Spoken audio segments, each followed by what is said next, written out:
नमस्कार, संघर्ष वृत्तवाहिनीमध्ये आपलं स्वागत। घेऊया ठाणे आणि आसपासच्या परिसरामधील घडणाऱ्या महत्त्वाच्या घडामोडींचा आढावा। ठाणे महानगरपालिका व स्वर्गीय नारायणराव कोळी प्रतिष्ठान व भारतीय जनता पार्टी ठाणे यांच्या संयुक्त विद्यमाने ठाण्याचे माजी नगराध्यक्ष व चेंदनी कोळीवाड्याचे 25 वर्ष नगरसेवक राहिलेले कैलासवासी नारायणराव गोविंद कोळी यांची 48वी पुण्यतिथी दरवर्षीप्रमाणे यंदाही सामाजिक उपक्रम राबवित साजरी करण्यात आलेली आहे।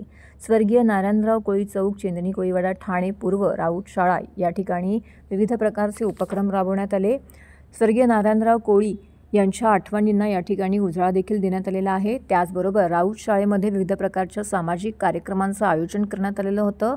या ठिकाणी 10वी-12वी मधील गुणवंत विद्यार्थ्यांचा सत्कार सोहळा, आयुष्मान कार्डचं वाटप, ज्येष्ठ नागरिकांचा सत्कार, वृक्षारोपण यांसारख्या विविध अशा भरगच्च सामाजिक उपक्रमांचं आयोजन सौ श्रुतिका कोळी मोरेकर यांच्या पुढाकाराने करण्यात आलं होतं। या प्रसंगी आमदार संजय केळकर, आमदार निरंजन डावखरे, खासदार नरेश मस्के, भारतीय जनता पक्षाचे ठाणे जिल्हा अध्यक्ष संदीप लेले, माजी नगरसेवक भरत चव्हाण, भावना चव्हाण, परिवहन सदस्य विकास पाटील, भाजप मंडळ अध्यक्ष कृष्णा भुजबळ, स्थानिक माजी नगरसेवक कृष्णकुमार कोळी, माजी नगरसेवक गिरीश राजे, भाजप युवा मोर्चा प्रदेश सचिव ओमकार चव्हाण, प्रतिष्ठानचे अध्यक्ष सुभाष नारायणराव कोळी, प्रतिष्ठानचे खजिनदार युवा मोर्चा ठाणे सचिव सन्मान कोळी, चंद्रवदन मोरेकर, नयना कोळी, ज्योती कोळी, कमल कोळी, काव्या मोरेकर, कविता गणेश, संगीता काकडे, अंजली जगताळे, कल्पना भोसले, माधुरी वाळके, आशा कमले, एकविरा कॅरिओकेचे राजू प्रधान, समीर कुलकर्णी, मोहन खांडेकर, हेमंत अनप, वसंत भालेकर, स्वप्ना कोर्लेकर, साधना सावंत यांच्या उत्कृष्ट गाण्याने या कार्यक्रमाची सुरुवात झाली। या कार्यक्रमाचे सूत्रसंचालन प्रकाश बोर्डे यांनी केलं। या कार्यक्रमाला इतर मान्यवर, विद्यार्थी व ज्येष्ठ नागरिकांनी मोठ्या संख्येने उपस्थिती लावली।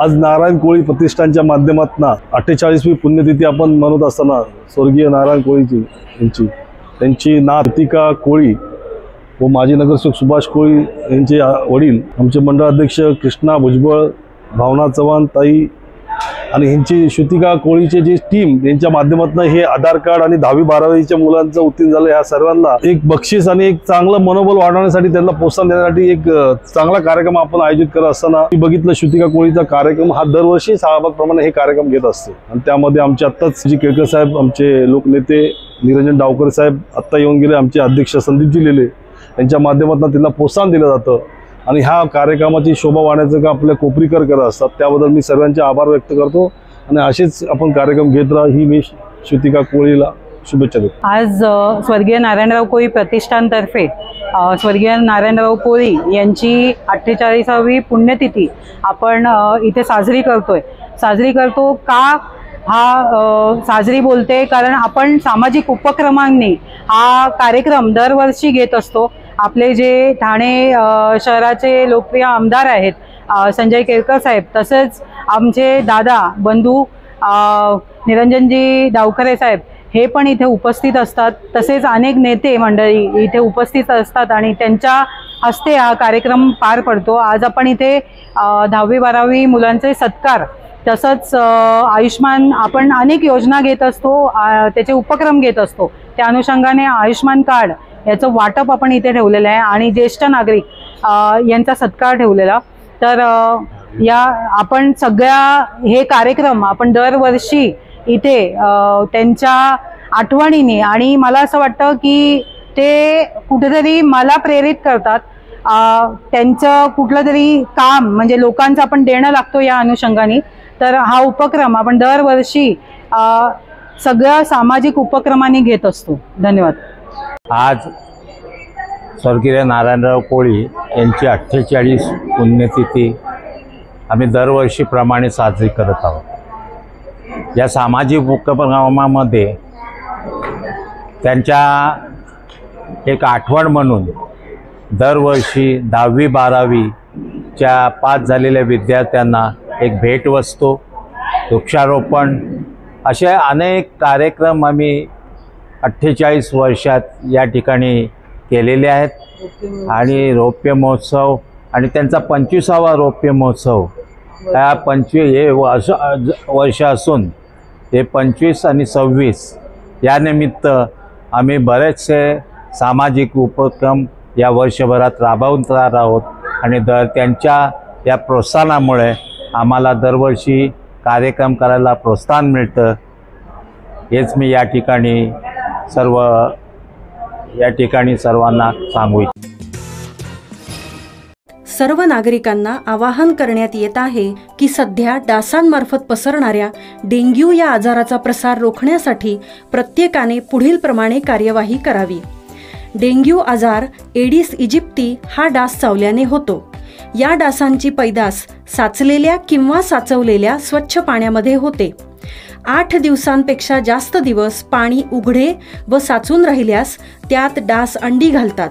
अंड्यांच्या अळ्या तयार होऊन पुढे डास तयार होतात. यासाठी आपल्या घरातील पाणी साठे उदाहरणार्थ बॅरल्स, पिंपे, टाक्या, हौद, रांजणे इत्यादी दर आठवड्याला रिकामे करून घासून पुसून कोरडे करून पुन्हा भरावे. 1 दिवस कोरडा दिवस म्हणून पाळावा.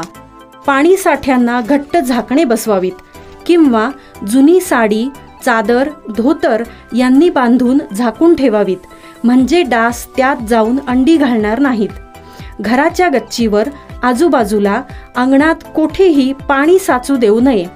भंगार सामान उघड्यावर टाकू नये. उदाहरणार्थ टायर्स, प्लास्टिक सामान, कुंड्या, टाकाऊ वस्तू इत्यादी. अशा सामानात पावसाचे पाणी साठून त्यात डेंग्यूच्या डासांची पैदास होते. घरातील कूलर्स, फ्रीजच्या पाठीमागील ट्रे हे देखील वेळोवेळी कोरडे करावेत. लक्षात ठेवा, नुसत्या फवारणीने डास घनता कमी होत नाही, तर त्यासाठी डास पैदास ठिकाणे नष्ट करणे ही आपल्या सर्वांची जबाबदारी आहे. कोणताही ताप अंगावर न काढता जवळच्या शासकीय रुग्णालयात मोफत औषधोपचार घ्या. अशा प्रकारे नागरिकांनी सहकार्य केल्यास डेंग्यूचा प्रसार रोखणे सहज शक्य आहे.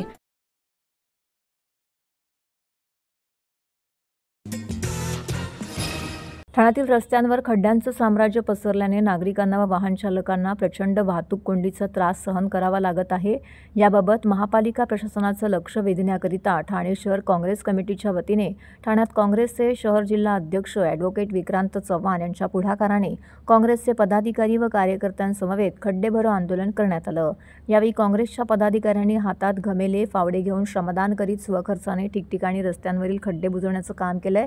या आंदोलनादरम्यान Vandana depot, Thane station, ST depot, Ghodbunder road, Saket, Kamgar hospital चौक सह कळवा, मुंब्रा, दिवा, कोपरी, वागळे, वर्तकनगर, लोकमान्यनगर, माजीवाडा, मानपाडा, उथळसर सर्वच प्रभाग समिती अंतर्गत खड्डे भरो आंदोलन करण्यात आले आहे.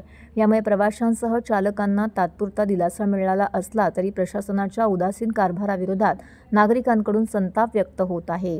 यावेळी बोलताना विक्रांत चव्हाण म्हणाले की ठाण्यात रस्त्यांवर पडलेले खड्डे भरण्याकरिता कोट्यवधी रुपये खर्च केल्याचं प्रशासनाकडून सांगितलं जातं, परंतु प्रत्यक्षात मात्र खड्डे बुजवण्यात दिरंगाई केली जाते. खड्डे भरण्यासाठी निकृष्ट साहित्याचा वापर करण्यात येतोय, त्यामुळे नागरिकांचे खड्ड्यांमुळे अतोनात हाल होत आहेत. मानपाडा येथे विक्रांत चव्हाण यांच्या माध्यमातून वाहन चालकांकडून 1 रुपया घेण्यात आलाय.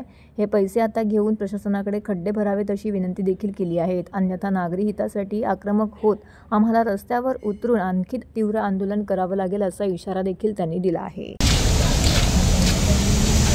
आगे बढ़ो, हम तुम्हारे साथ हैं. विक्रांत दादा आगे बढ़ो, हम तुम्हारे साथ हैं. विक्रांत दादा आगे बढ़ो, हम तुम्हारे साथ हैं.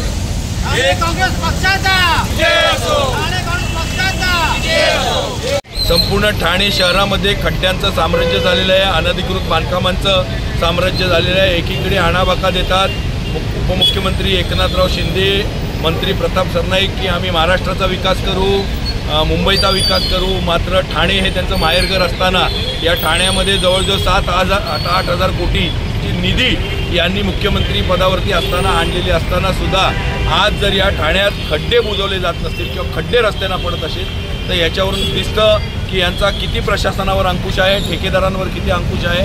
हे कशाला बुजवतील खड्डे? इथूनच सुरू होतात त्यांच्या भ्रष्टाचाराचे अड्डे. आज अनधिकृत बांधकामं असतील, अनधिकृत बांधकामांमध्ये कमिशन मिळतं, यांचेच अधिकारी असतात, यांचे सगळे अधिकारी इथे ठेकेदार पण यांचेच. मराठी ठेकेदार तुम्हाला दिसणार नाही.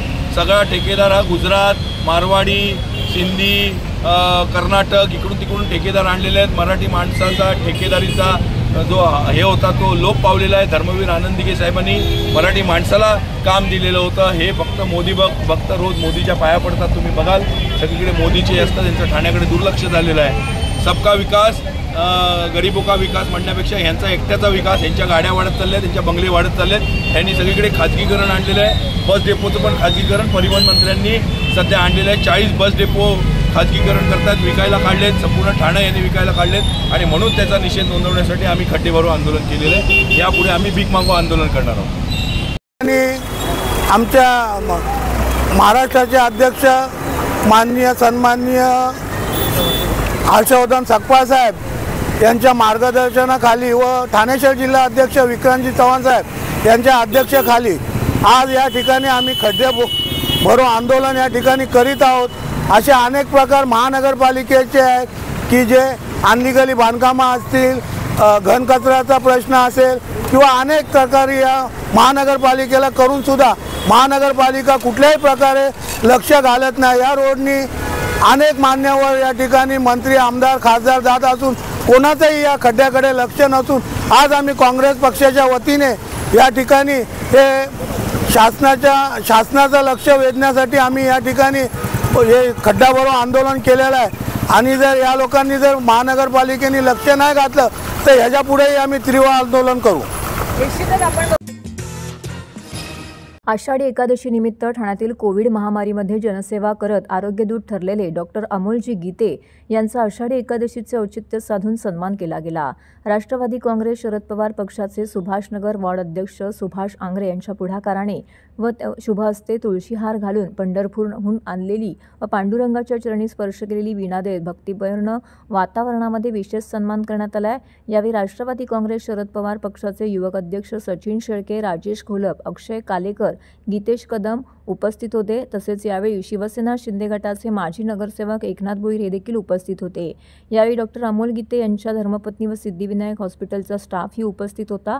सदर प्रसंगी कार्यक्रमाचे आयोजक सुभाष आंग्रे, माजी नगरसेवक एकनाथ भोईर, सिद्धिविनायक हॉस्पिटलचे डॉक्टर अमोल गीते, सौभाग्यवती अमोल गीते यांनी पत्रकारांशी बोलताना याबाबतची अधिक माहिती दिली आहे. आपण पाहिला, मी खरं तर एक माझ्या ग्रामीण भागातला एक पेशंट होता. त्याला हार्टचा हे आलेला आहे, हृदयविकाराचा झटका आल्यामुळे त्याला मी तिकडनं बोलून घेतलं आणि या ठिकाणी गीते साहेबही उपस्थित होते. आज रविवार असूनही ते या ठिकाणी उपस्थित आहे. रुग्णसेवा हीच ईश्वर सेवा आणि खरंच आज त्यांनी जो या ठिकाणी सत्कार केला त्या सत्काराला ते पात्र आहेत. कारण या ठिकाणी रुग्णसेवा करताना ते कधीच कोणाकडे पैसे आहेत किंवा नाही याची कधीही त्यांनी विचारणा केलेली नाही. आणि शेवट देव आपण पाहिला नाही, पण माणसाच्या रूपाने आपण या ठिकाणी देव पाहतोय. आणि खरोखर गीते साहेबांचं कार्य आपण पाहिलं. या दोन्ही दाम्पत्य या ठिकाणी आहेत ते आमच्या या विभागात खरंच आम्ही भाग्यवान समजतो. कारण शेवट आम्ही समाजिक काम करत असताना, आम्ही ज्या वेळेला लोकसेवा करत असताना आम्हाला अनेक प्रकारचे अशा प्रकारचे लोक मिळतात की ज्यांची परिस्थिती नसते, हलाखीची परिस्थिती असते आणि त्यावेळेला त्यांना तातडीची रुग्णसेवा आवश्यक असते. त्यावेळेला आम्हाला सिद्धिविनायक हॉस्पिटल हे आम्हाला दिसतं. कारण गीते साहेबांनी कधीच आम्हाला विचारलं नाही की यांच्याकडे पैसे आहेत, डिपॉझिट द्या, अशा प्रकारचं कधी तरी हे केलेलं नाही. आणि अनेक रुग्ण या ठिकाणी बरे होऊन गेलेत. आणि म्हणून शेवट आपण म्हणतो का आपण देव पाहिला नाही, पण देव या ठिकाणी या रूपाने आपल्याला पाहायला मिळतो आणि डॉक्टरांना आपण दुसरा देव म्हणून संबोधला जातो. तर मी आज आषाढी एकादशीच्या सर्व जनतेला शुभेच्छा देतो. आणि आमचे मित्र सुभाष आंग्रे हे दरवर्षी या वारीनिमित्त चालत असतात आणि आल्यानंतर ते सिद्धिविनायक हॉस्पिटलला नक्कीच भेट देतात आणि त्यांना एक वेगळ्या प्रकारची हॉस्पिटलबद्दल आपुलकी आहे. ते येतात दरवर्षी, म्हणजे विठ्ठल रूपी म्हणून एक सत्कार करण्याचा प्रयत्न करतात. विठ्ठल वगैरे काही नाही, परंतु जे शक्य होईल तेवढा आम्ही प्रयत्न करतो. सर्वसामान्य लोकांना आपल्या सेवेतून कसा फायदा करून देता येईल, आरोग्य सेवा करत असताना आपण सामाजिक बांधिलकी कशी जपता येईल याचा आम्ही नेहमीच प्रयत्न केलेला आहे. आणि आज भोईरदादा पण इथं उपस्थित आहेत.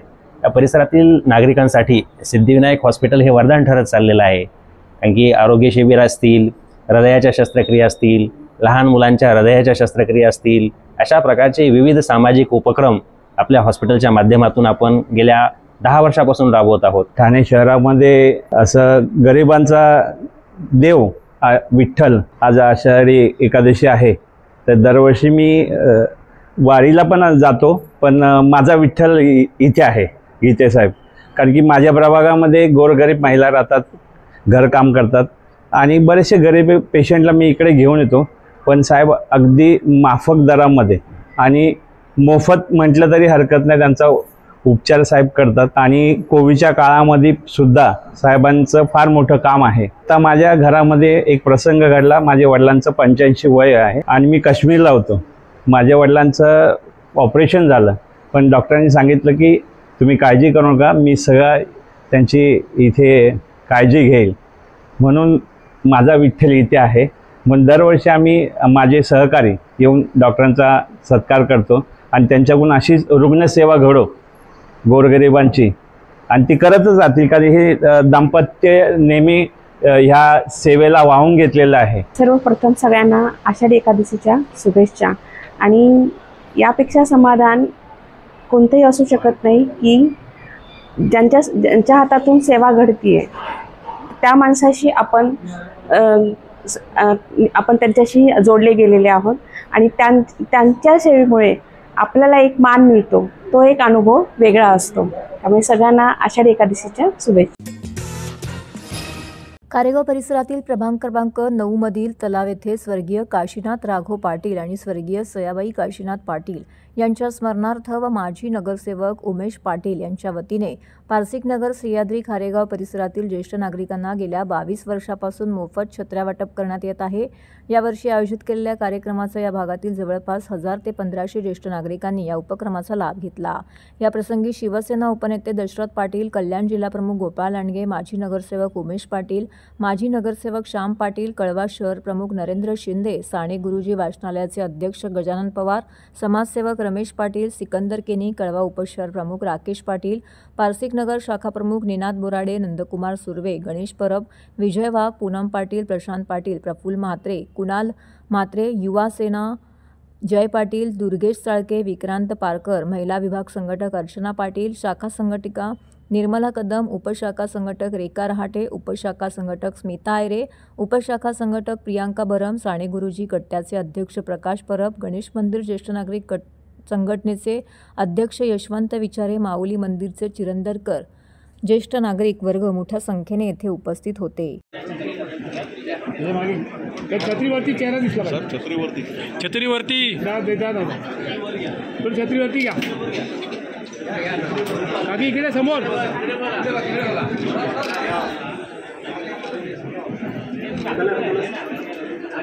या चला या चला जा तिकडे. तुम्हाला मिळणार आहे असं काय करतो? सगळ्यांना मिळणार आहे, घाई नका करू.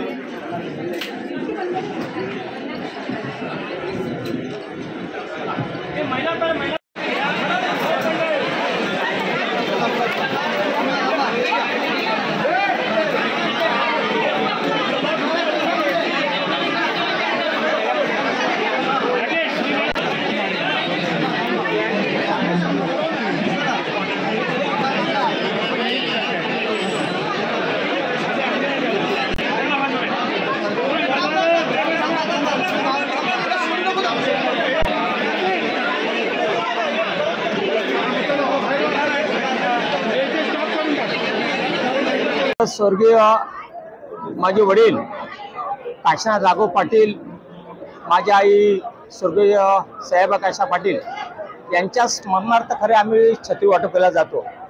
1986 पासून दादा निवडून नंतर माझी नगर सुरेखा वहिनी निवडून आल्या आणि हा 2025 म्हणजे 40 वर्ष हा उपक्रम केला जातो. त्यावरची लोकसंख्या खारेगाव पाचवी लोकसंख्या पाहता तेव्हा 80-90 आज आपण 2 ते 2.5 हजार छत्र्या वाटप करणार आहोत. यात गणेश मंदिरात ज्येष्ठ नागरिक संघटना आहे, गणेश मंदिर आहे, गणेश मंदिरापासून सुरुवात करा आणि आज आषाढी एकादशी आहे. आपण छत्री वाटप हा कार्यक्रम टप्प्याटप्प्याने पाचवी नगरला काही ठिकाणी वाटला जातो, आनंदविहारला जातो, जय त्रिमूर्ती सोसायटीमध्ये वाटला जातो. आपण 2-3 दिवस कार्यक्रम घेतलो. माझं एकच म्हणणं आहे का आपले ज्येष्ठ आदर्श आहेत त्यांच्याकरता काय जर आपण काम केलं पाहिजे, पत्रकार देणं आहे म्हणून आपण हा कार्यक्रम घेतला. कुठला स्वार्थ नाही. आज आपण बघितलं जी गर्दी झालेली आहे ज्येष्ठ नागरिक त्यांचा आशीर्वाद आणि मिळावा हेच उद्देश म्हणून आजच्या कार्यक्रम उपस्थितलेले जिल्हा प्रमुख आदरणीय गोपाल लांडगे साहेब असतील, या भाग ज्येष्ठ नेता आदरणीय दक्षदादा पाटील, समाजसेवक रमेश पाटील, स्थानिक वासनाचे गजाम पवार, आमचे मित्र सिकंदर केने, आमचे ज्येष्ठ नागरिक अर्जुन साकोरे, विचार साहेब, काजोळकर साहेब, सगळे ज्येष्ठ नागरिक संघटना, तसे आमच्या महिला संघटक राकेश पाटील, सगळे मंडळी इथे आले आहेत. आपलं एकच विनंती आहे, छत्र्या सर्व मिळणार आहेत, छत्र्या आपल्या मिळणार आहेत असं कोणी विचार नका. गर्दी झालेली आहे पण छत्र्या एकही आमच्या ज्येष्ठांना सुटणार नाही. आपण या कार्यक्रम सगळे उपस्थित त्याबद्दल धन्यवाद. मी सर्वांना माझ्या मतदारसंघातील प्रभाग 9 मधील खारेगाव पाचशे सर्वांना मी एकादशीच्या खूप खूप शुभेच्छा देत आहे.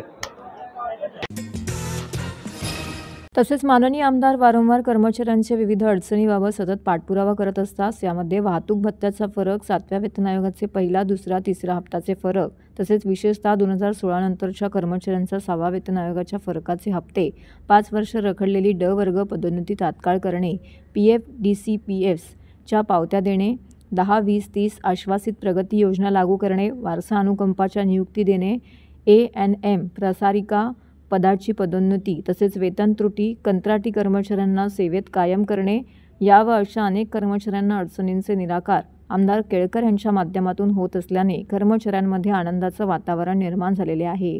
आमदार केळकरांच्या माध्यमातून कामगारांची विविध कामं झपाट्याने होत आहेत. तसेच महापालिकेमध्ये कोणतीही अडचण आल्यास सर्वप्रथम माननीय आमदार केळकर साहेब यांचीच आठवण सर्व कामगारांना येत असते.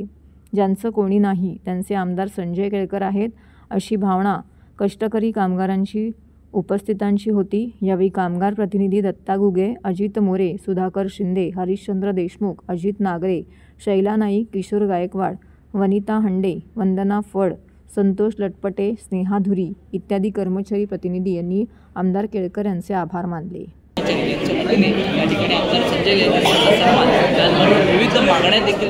नाही, खरं म्हणजे हे आमचं कर्तव्य पण आहे की कष्टकरी जो कर्मचारी आहे त्या कर्मचाऱ्याच्या न्याय्य ज्या मागण्या आहेत किंवा न्याय्य गोष्टी ज्या आहेत त्या मिळालेल्या नसतील तर त्याच्याकरता एक कामगार मित्र म्हणून मी काम करत आलेलो आहे. त्या दृष्टीने निरनिराळ्या बैठकांच्या माध्यमातून अनेक गोष्टी ज्या आहेत त्या आम्ही मांडल्या होत्या आणि त्याच्यातला हा सर्वात मोठा हा भत्त्याचा विषय जो आहे. आता 7व्या वेतन आयोगाची पण जी ॲरियर्स आहेत ते देखील पुढच्या महिन्यामध्ये मिळणार आहेत. तर ते मांडत राहणं, त्यांच्याशी भांडणं, मी महापालिकेच्या प्रशासकीय अधिकाऱ्यांचा देखील धन्यवाद देईन की या गोष्टी मार्गी लावण्याकरता त्यांनी देखील सहकार्य केलं. त्यामुळे आज हा आनंदोत्सव आपण बघतात आणि त्यांनाही वाटते की त्यांच्या चेहऱ्यावर देखील जो आनंद दिसतो आहे हाच आमचा खरा म्हणजे आनंद आहे.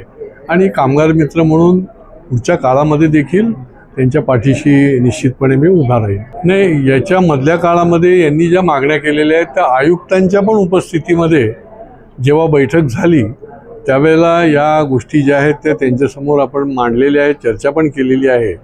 आता त्याचा पाठपुराव्याच्या माध्यमातून अनेक विषय जे आहेत ते मार्गी लागतील आणि मंत्रालयाच्या संबंधितले जे विषय आहेत ते आमचं आता अधिवेशन चालू असल्यामुळे त्या काळामध्ये देखील आम्ही त्या गोष्टी ज्या आहेत त्या निश्चितपणे मार्गी लावणार आहोत. साहेब कामगारांसाठी आणि आमच्यासाठी कर्मचारी हृदय सम्राट आहेत. ते नेहमीच आमच्या प्रत्येक मागण्या पूर्ण करत असतात. उच्च पातळीवर बैठक असू द्या, मंत्र्यांच्या लेवलला बैठक असू द्या, ह्या सगळ्या आमच्या मागणीनुसार साहेब भरवत असतात. कारण ते कामगारासाठी नेहमीच किंवा आमच्या संघटनेसाठी नेहमीच साहेब आमच्यासाठी धावून येत असतात. महाराष्ट्र कामगार कर्मचारी संघटनेच्या वतीने आज आम्ही केळकर साहेबांचे आभार मानण्यासाठी हा कार्यक्रम आयोजित केला होता.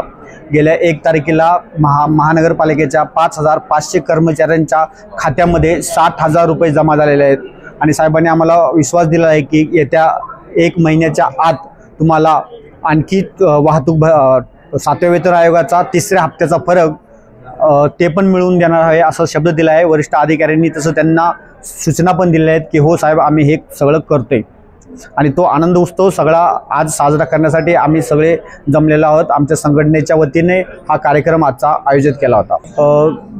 संघटना म्हटलं तरी पण आम्हाला आमची ताकदच आमदार केळकर साहेब आहेत. साहेबाच्या आशीर्वादानेच हे सगळे गोष्टी आम्हाला घडत असतात. कारण आम्ही खूप संघर्ष केला, खूप मेहनत केली, पण आमच्या संघर्षाला कधी यश आलं नाही. ज्यावेळेस साहेबांनी ह्या छोट्या छोट्या गोष्टीत लक्ष घालायला सुरुवात केली तर प्रत्येक विषय आमचे मार्गी लागले. जेव्हा मगाशी साहेब बोलले की आम्ही 40 विषयाचं निवेदन दिलं होतं, त्यातले आता फक्त 10 विषय आमच्यासाठी राहिलेले आहेत. त्यातले पण 5 विषय संपण्यासारखे आहेत आणि हे सर्व विषय साहेब वेळोवेळी मार्गी लावतात आणि संघटनेच्या माध्यमातून आम्ही नेहमीच पाठपुरावा करून साहेबांच्या आशीर्वादाने हे सगळे विषय आम्ही कामगारांसाठी करत राहू. कामगार मित्र आमदार संजय केळकर साहेब यांच्या पाठपुराव्यामुळे ठाणे महापालिकेमधील आपल्या सर्व कामगार टीमला वाहतूक भत्त्या रूपात 60,000 रुपये मिळाले. गेली 2.5 ते 3 वर्षापासून ह्या गोष्टीचा पाठपुरावा संपूर्ण कामगार वर्ग करत होता. पण ज्या वेळेला हा विषय कामगार मित्र जनसेवक आमदार केळकर साहेबांच्या समोर आज आमच्या ह्या युनियननी मांडलं, दत्ता घुगे आहेत, अजित मोरे आहेत, शैलाताई आहेत, ह्या सगळ्या टीम लीडर साहेबांसमोर मांडलं. साहेबांनी कोणत्याही विचार न क्षणाचा विलंब न करता त्याचा पाठपुरावा चालू केला आणि सगळ्यांना योग्य वेळेला हा पैसे प्रत्येकाच्या अकाउंटला जमा झाले. असे अनेक मार्गी प्रश्न साहेबांनी सोडवलेले आहेत. मला वाटतं 40-25 प्रश्नापैकी आता मोजून 10 प्रश्न उरलेले आहेत. आता ह्या महापालिकेच्या कामगार वर्ग बंधू भगिनींचे प्रश्न सोडवता ह्या महाराष्ट्रातील कामगार बंधू भगिनींचे प्रश्न आता साहेबांपर्यंत पोचत आहेत आणि साहेब प्रत्येक अधिवेशनमध्ये त्याही कामगारांना न्याय द्यायचा प्रयत्न करणार आहेत. तर हे होतं संघर्ष वृत्तवाहिनीचं आजचं बातमीपत्र. उद्या पुन्हा भेटू याच वेळी याच ठिकाणी ताज्या घडामोडींसह. तोपर्यंत नमस्कार.